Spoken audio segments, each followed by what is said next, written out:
Bismillahirrahmanirrahim. Assalamualaikum warahmatullahi wabarakatuh.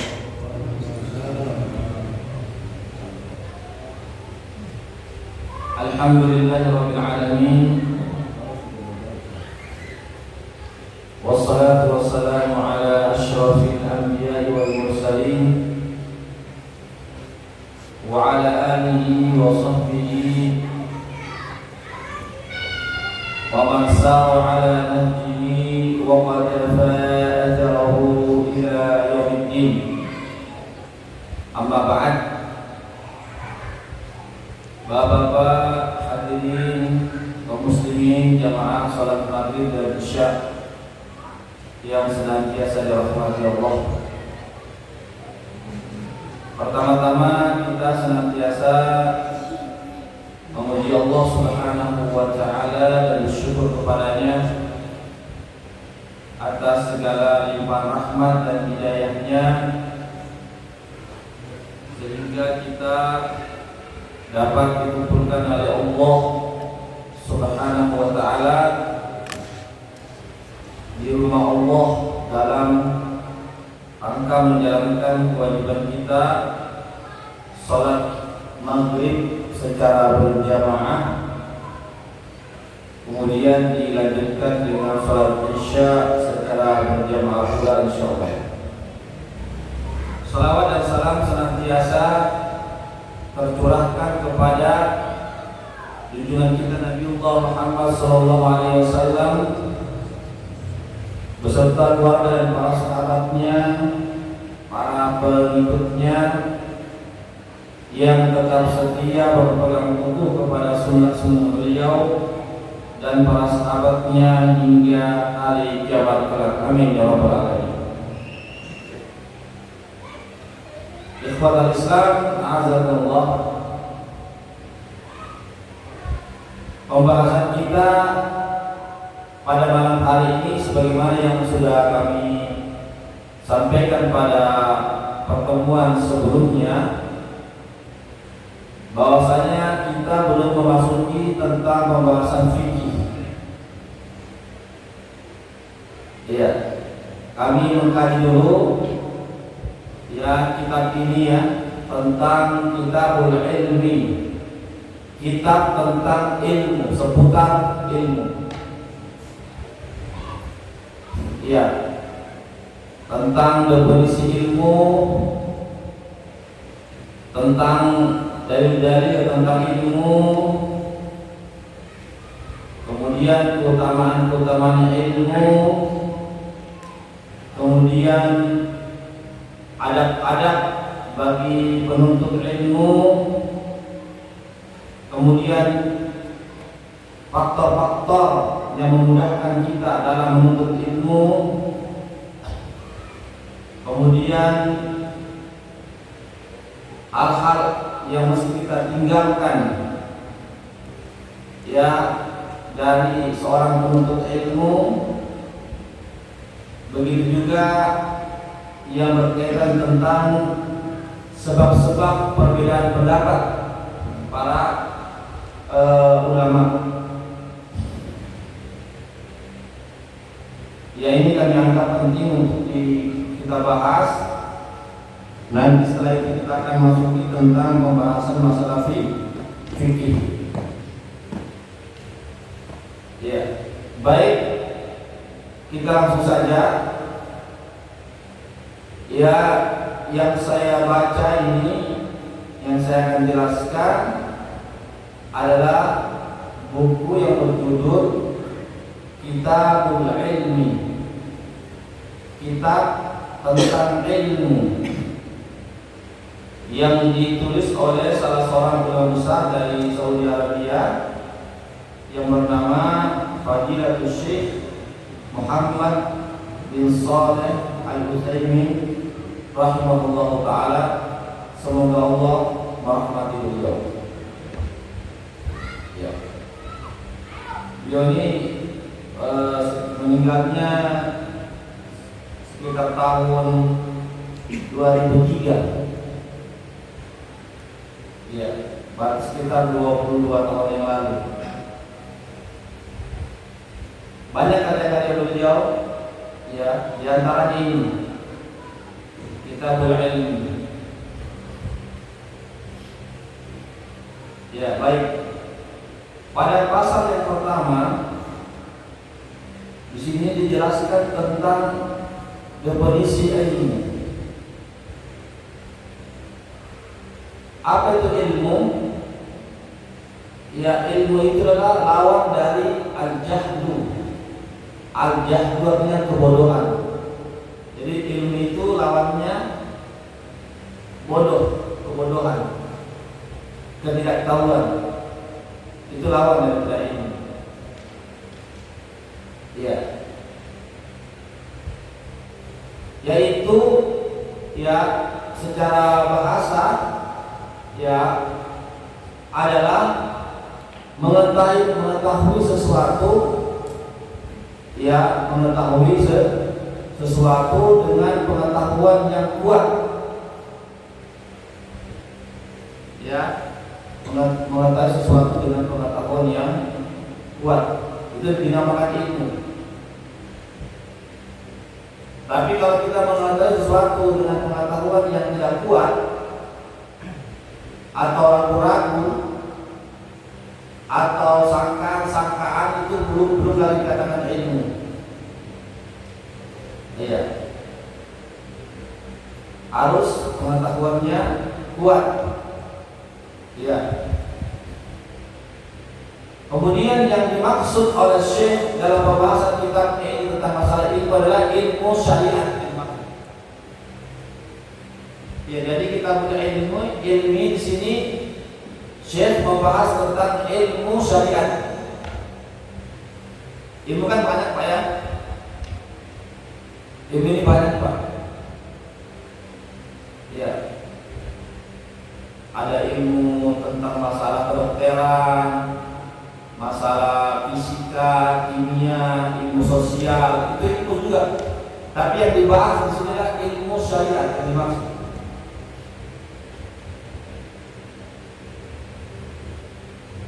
Ya. Apakah ilmu syariat itu? Yang dimaksud dengan ilmu syariat adalah ilmu yang Allah turunkan kepada Rasulullah SAW. Ilmun ma anzalallahu ala rasulihi minal bayyinati wal huda. Yang dimaksud dengan ilmu syariat atau ilmu syar'i atau ilmu agama adalah ilmu yang Allah turunkan kepada Rasulullah SAW berupa keterangan-keterangan dan petunjuk-petunjuk.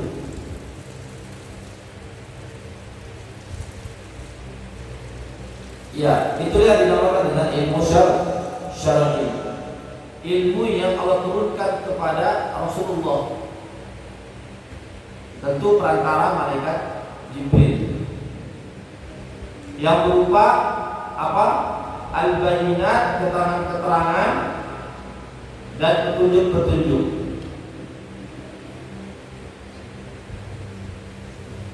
Itu apa?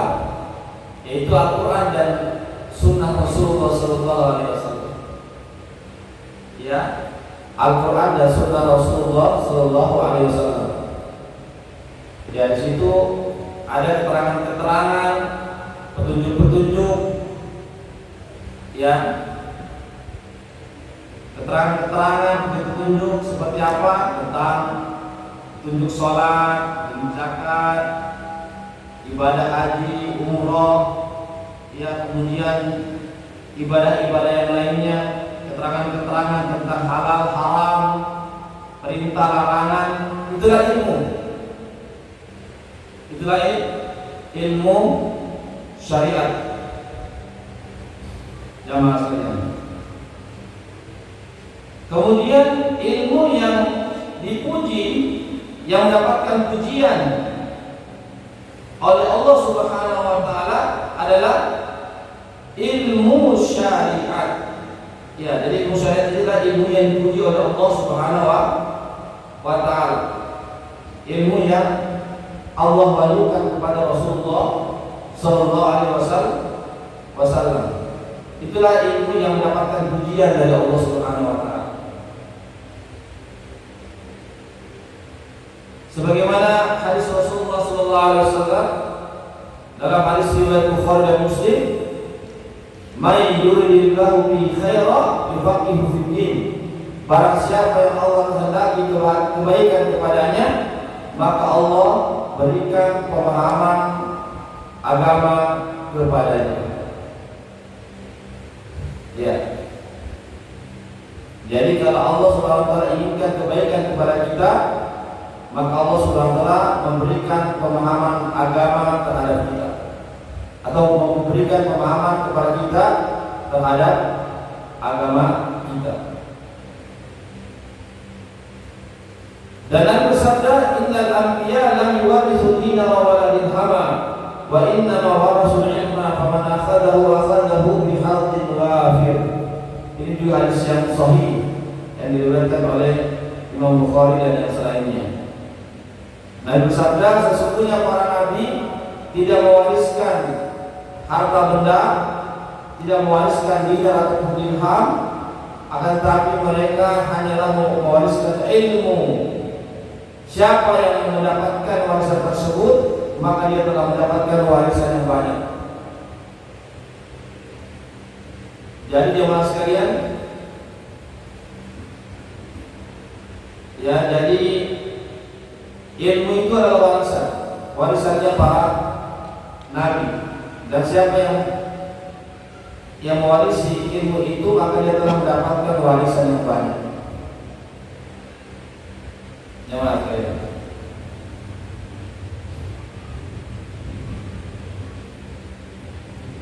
yang disebutkan di sini, wa minal ma'lumi anna alladhi warasahu al-anbiya innahu huwa ilmu syariah wa laysa ghayruhu. Ya, perlu diketahui bahwasanya ya, yang para nabi wariskan kepada anak-anaknya dan keturunannya dan kepada umatnya adalah ilmu syariat, bukan yang lainnya. Ya, jadi para nabi dan rasul Pak, mereka mewariskan kepada anak-anak mereka, keturunan mereka, Yakub, umat-umatnya, itu adalah ilmu syariat, bukan yang lainnya, bukan harta benda, ya, bukan ini dan itu, tetapi hanyalah ilmu syariat. Contohnya siapa? Rasulullah SAW. Ya. Ketika beliau meninggal dunia, apa yang diwariskan Pak? Tidak ada. Tidak ada. Bahkan baju perangnya saja, baju besinya Pak, itu masih tergadaikan sama orang Yahudi Pak, belum ditebus. Kenapa belum ditebus Pak? No money, karena ada uang. Kan begitu Pak, kalau kita menggadai kita punya barang, ya, selama kita belum kembalikan uangnya orang, itu barang gadai itu ditahan Pak, sampai kita kembali kita punya utang itu. Itu Nabi.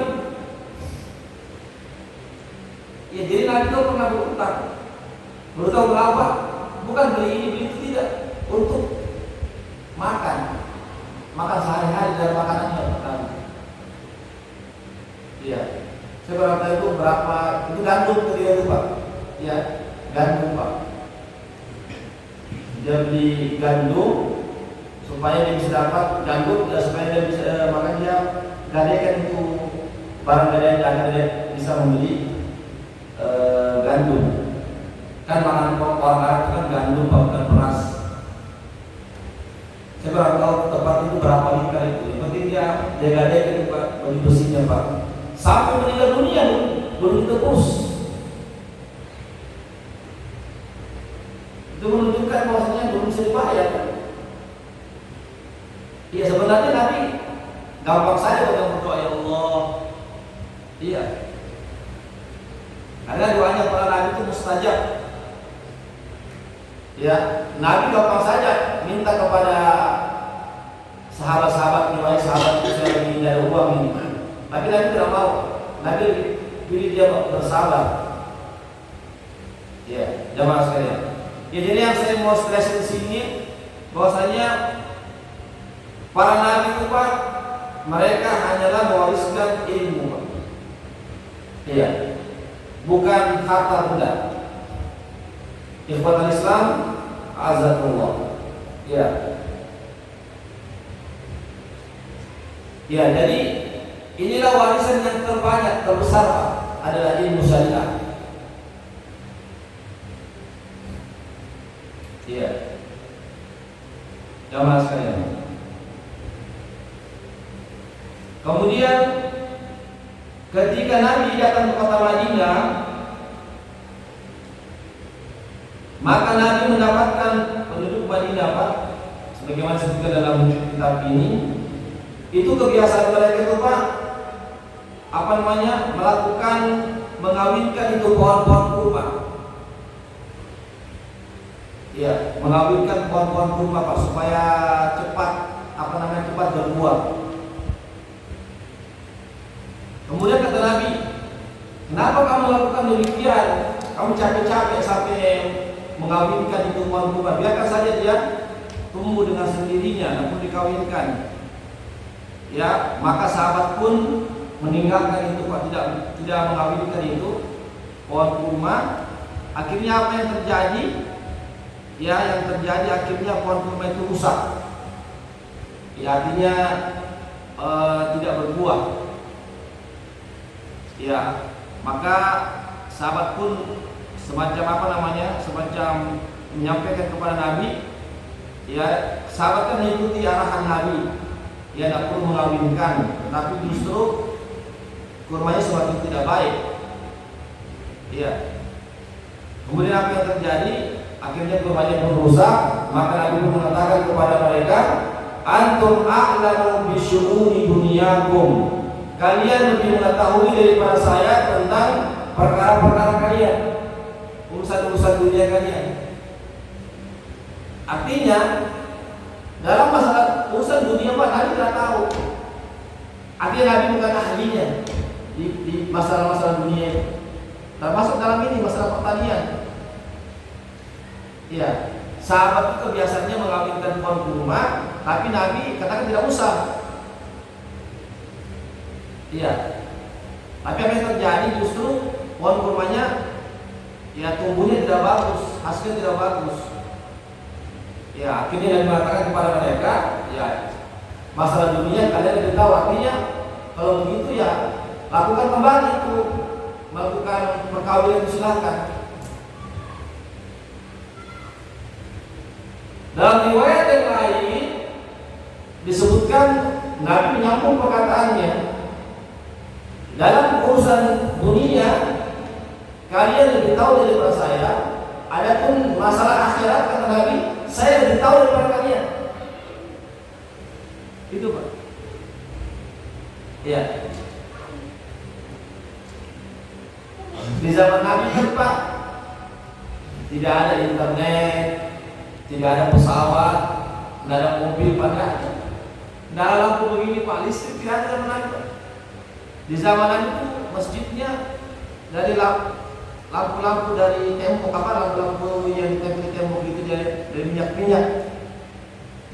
Karena begini belum ada Pak, begini. Ya, artinya kehidupan di zaman itu betul-betul kehidupan yang ya sederhana sekali. Iya, coba sekalian. Tapi masalah akhirat, masalah agama, Nabi lebih tahu daripada kita. Secanggih apapun sekarang Pak, manusia, ya sekarang kan manusia bisa bikin robot, ya.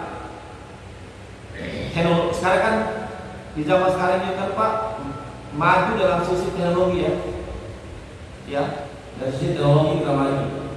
Tapi masalah agama kita blank Pak, kecuali kalau kita mengambil dari Al-Quran dan Sunnah baru tahu.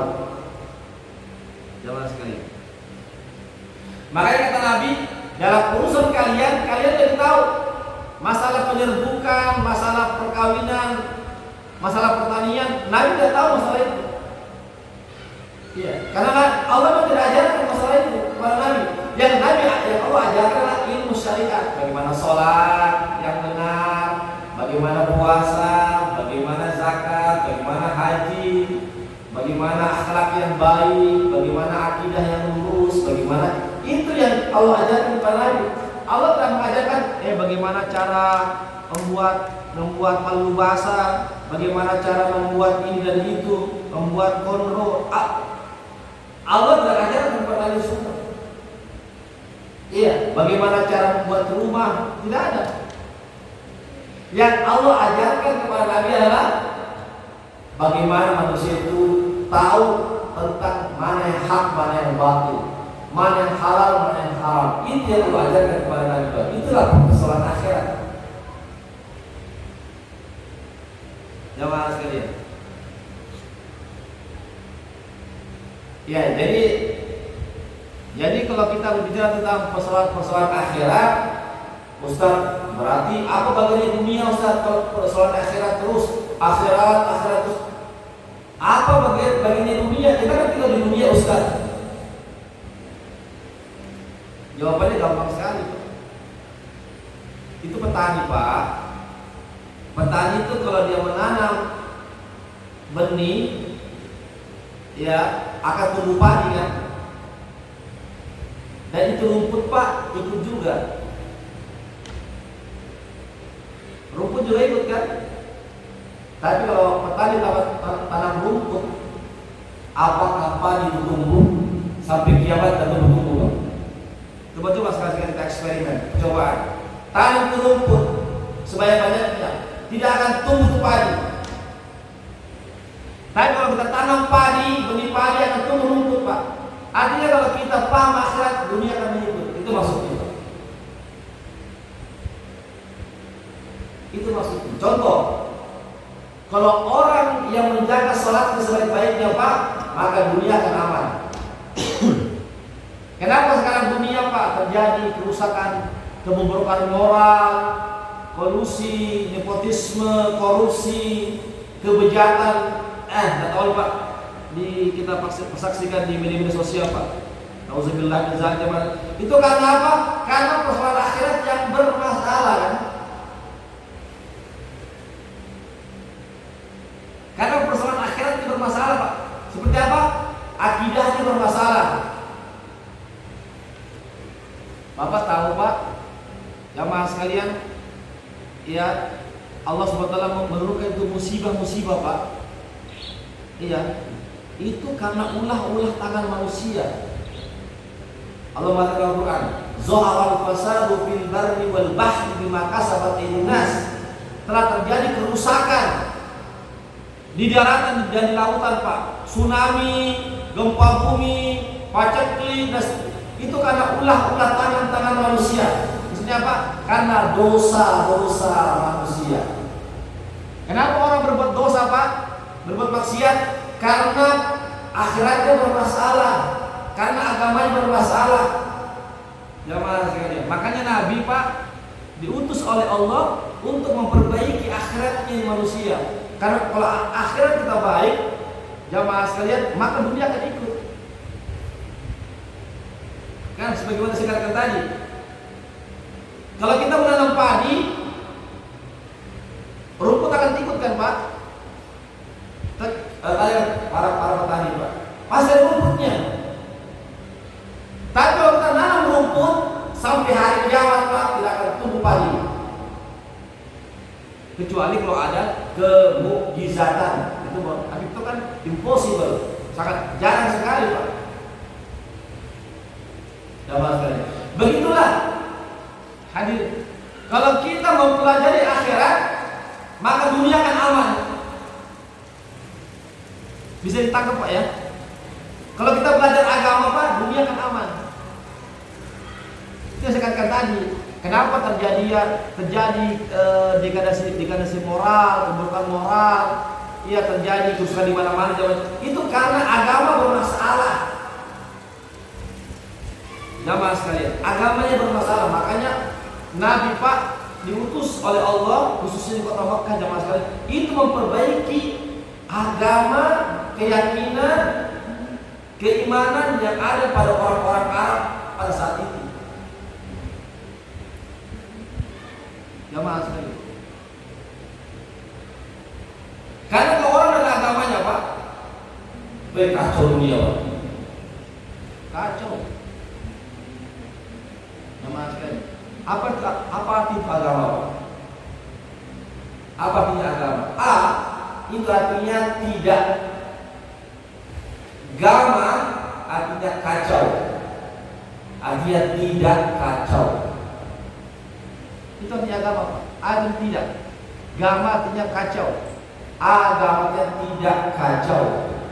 Artinya kalau orang beragama tidak akan kacau hidupnya dan tidak mengkacaukan orang lain. Lihat nih Pak, kalau orang dari agamanya kacau dirinya, mengkacaukan orang lain. Ustaz, mana contohnya Ustaz?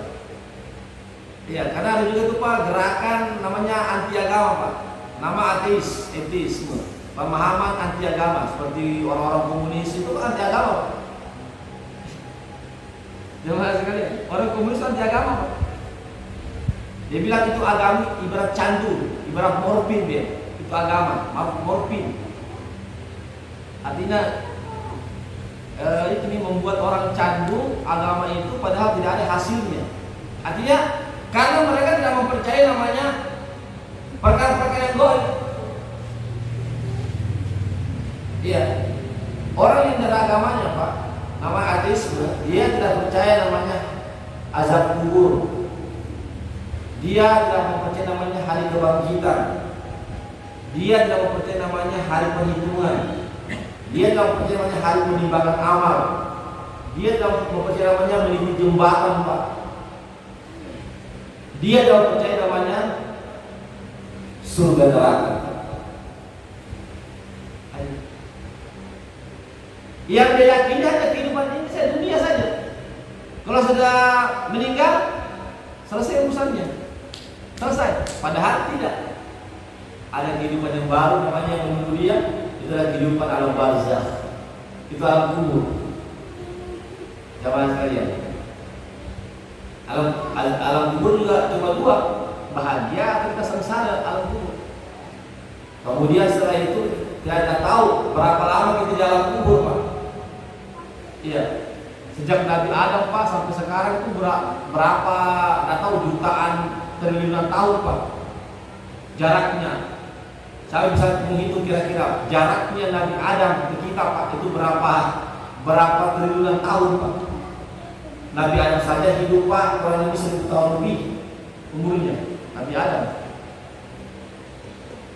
Jamaah sekalian. Ya kita kali ini Pak menghitung Masehi Pak. Itu kan berdasarkan kelahirannya Nabi Isa kan? Iya. Berdasarkan kelahiran Nabi Isa Masehi. Masehi itu Al-Masih namanya, Al-Masih. Itu apa? Sekarang kan kalau berdasarkan kelahiran Masehi Pak 2025 ya. 2025 Masehi. Iya. Kalau apa namanya? Kalau Hijriah berapa? 1447 Hijriah kan? Jamaah sekalian. Sudah saya dan bicara masalah itu Pak. Ya. Jamaah sekalian, jadi kesimpulannya adalah bahwasanya Nabi itu diutus jamaah sekalian ya untuk menyampaikan syariat ini. Supaya apa? Supaya manusia itu jemaah sekalian dia mendapatkan kesuksesan hidup di dunia ini lebih dari hari akhirat kelak.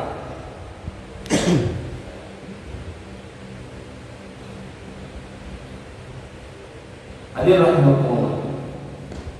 Kenapa? Karena jika manusia tidak ada agama dalam dirinya, jemaah sekalian, maka manusia itu akan mendapatkan kesengsaraan hidup di dunia ini lebih-lebih di hari akhirat kelak.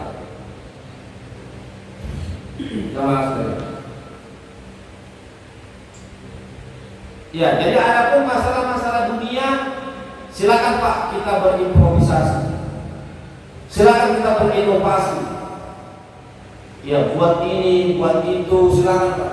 Tapi masalah agama, no way. Tidak ada jalan. Tidak ada jalan ke masalah agama. Harus kita kembali kepada Al-Quran dan Sunnah Rasulullah Sallallahu Alaihi Wasallam. Jamaah sekalian. Baik Pak, saya lanjutkan. Ya.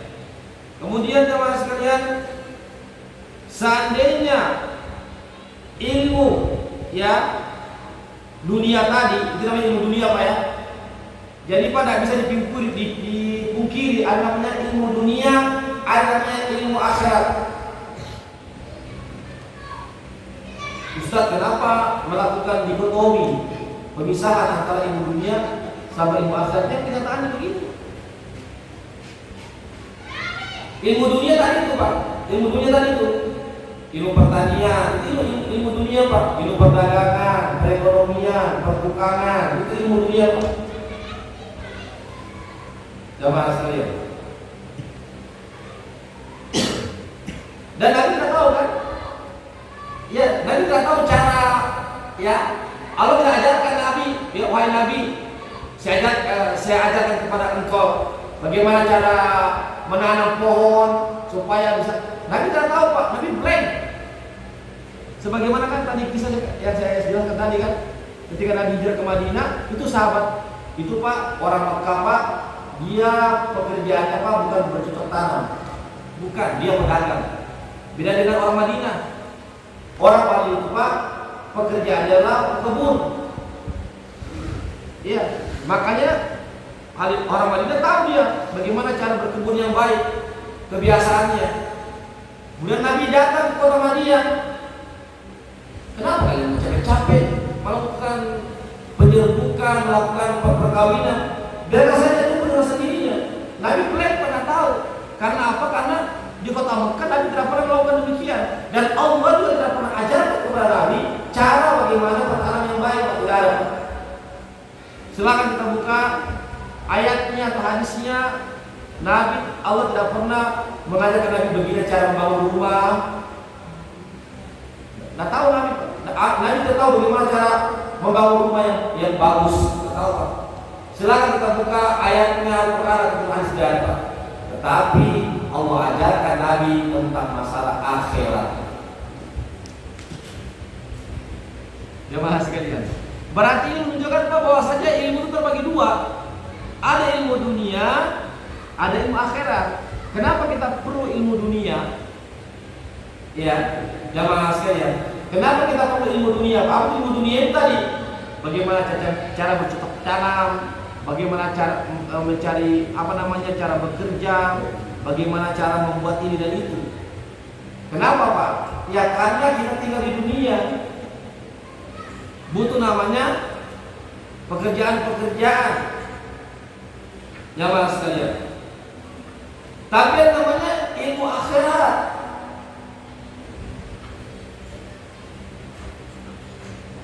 Jadi ini menunjukkan jamaah sekalian bahwasanya silakan kita bekerja ilmu dunia, tapi jangan sampai kita melupakan ilmu akhirat. Ini maksudnya.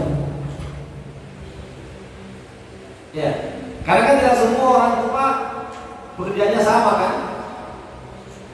Ya, ada petani, ada pekebun, ada pedagang, ada pegawai, jamaah sekalian, ada bisnismen, ada wira swasta, ada swasta.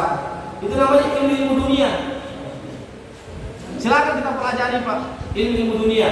Tetapi jangan kita melupakan ilmu akhirat. Itu maksudnya Pak. Kenapa? Karena Nabi yang lebih tahu tentang ilmu akhirat.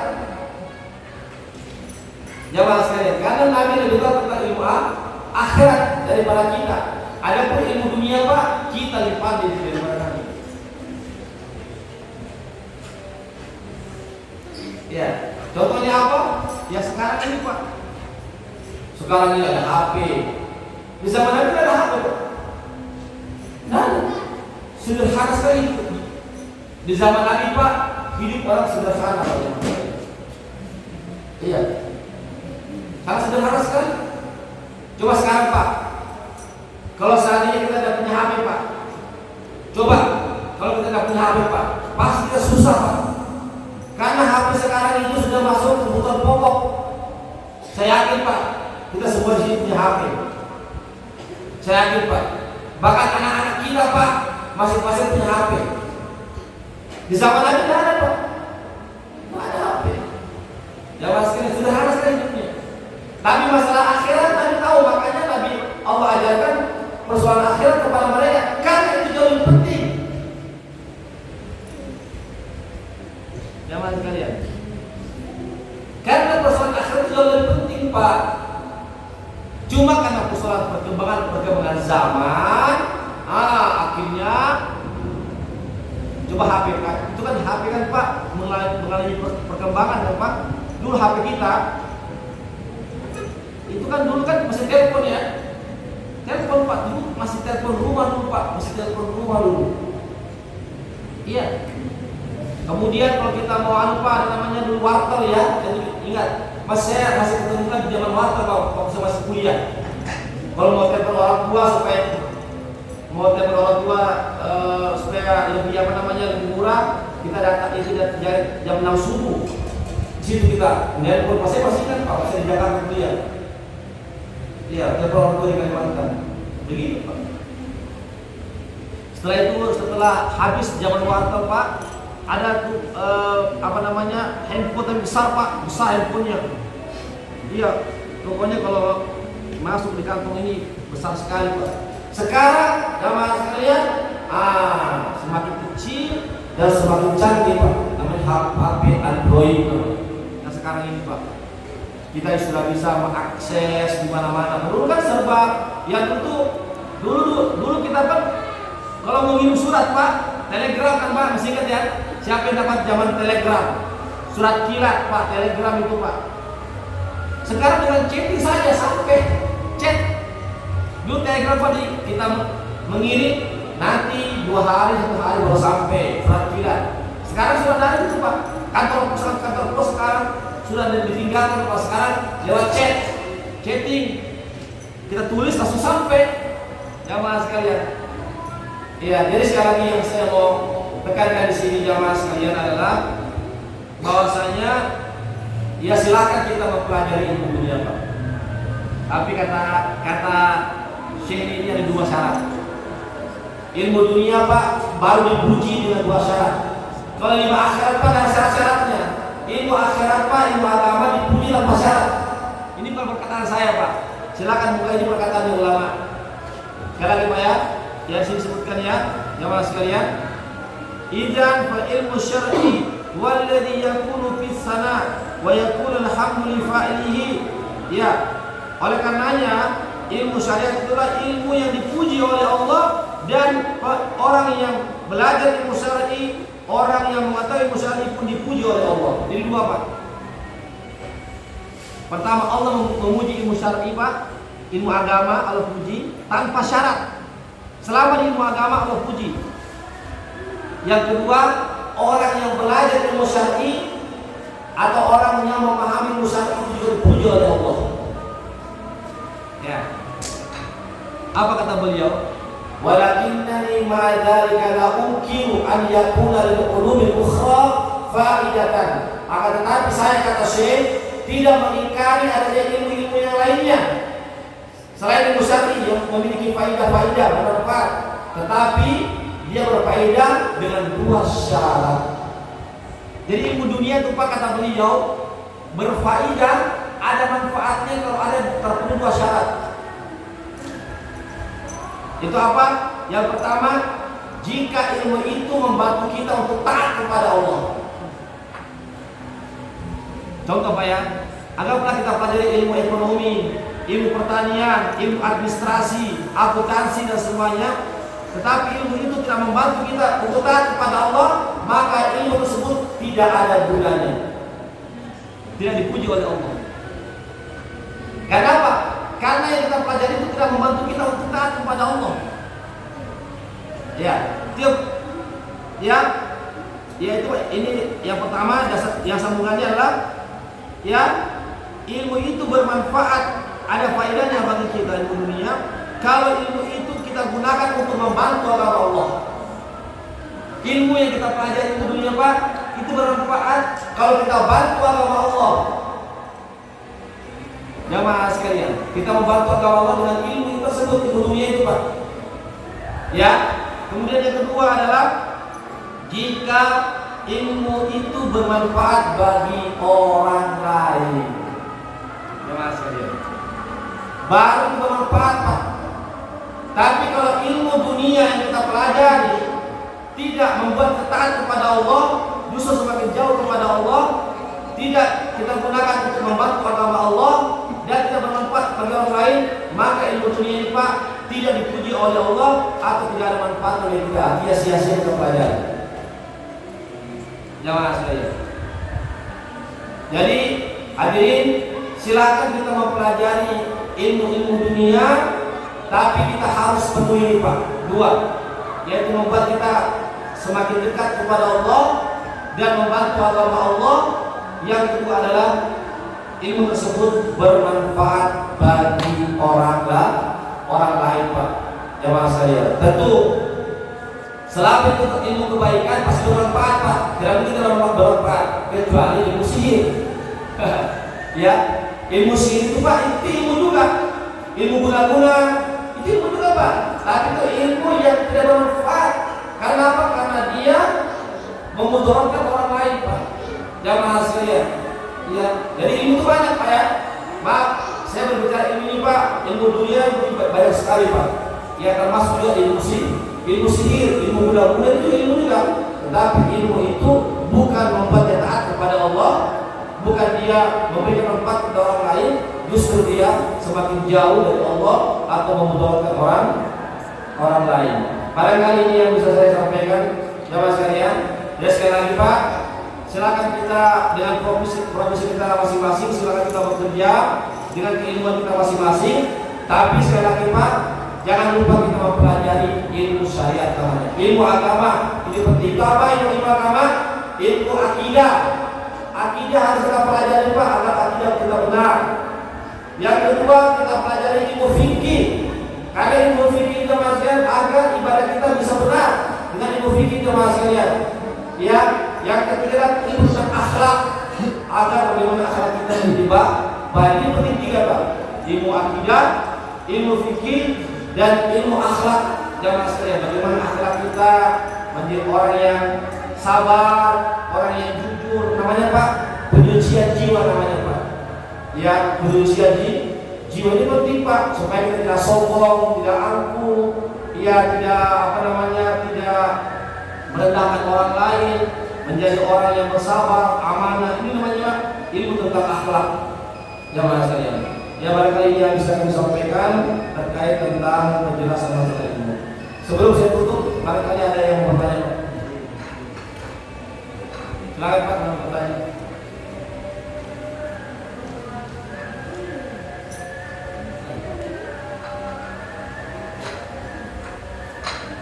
Ya, sampai itu ya. Biji Pak, ada hidangan kue-kue. Silakan, Pak, mau bertanya.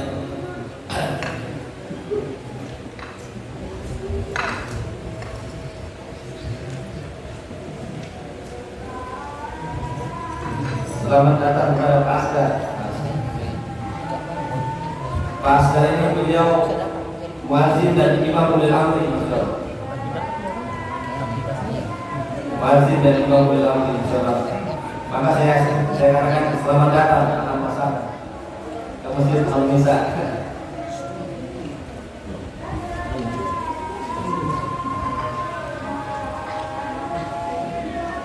Baik, Pak, kalau tidak ada karena sudah masuk waktu, ya kami cukupkan sampai di sini. Ya.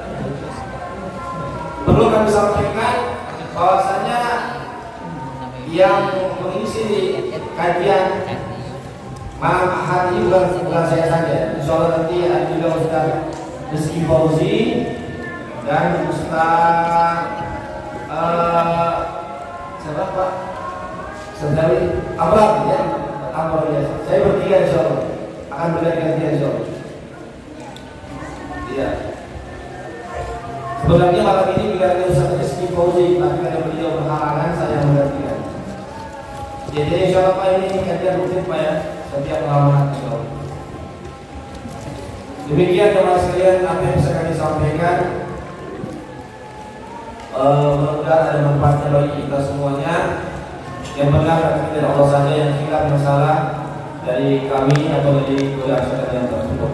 Kami akhiri dengan baca doa penutup majelis. Subhanallah wa bihamdik, asyhadu an la ilaha illa anta, astaghfiruka wa atubu ilaik. Wassalamualaikum warahmatullahi wabarakatuh.